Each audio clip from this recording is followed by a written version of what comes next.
আমি খুব পরিষ্কার করে বলতে চাই বন্ধুগণ যে আমরা অবিলম্বে প্রধান উপদেষ্টা যে নির্বাচনের ঘোষণা দিয়েছেন 2026 সালের ফেব্রুয়ারি মাসের প্রথমার্ধে এই নির্বাচন হতে হবে। এই নির্বাচনের কোনো বিকল্প নাই, কারণ এই নির্বাচন যত দেরি হচ্ছে বাংলাদেশ তো দুর্বল হয়ে যাচ্ছে। জনগণের সমর্থন ছাড়া কোন সরকারি সফলতার সঙ্গে দেশ চালাতে পারে না।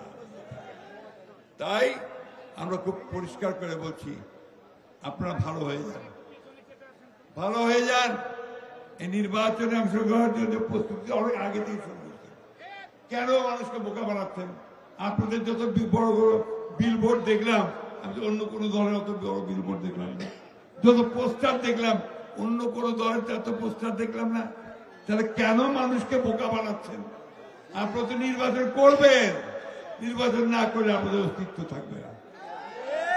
নির্বাচন করলে আপনারা যেহেতু পরাজিত করবেন, সেই জন্য আপনারা নির্বাচন পেছাতে চান, খালি পেছাতে চান, বন্ধ করতে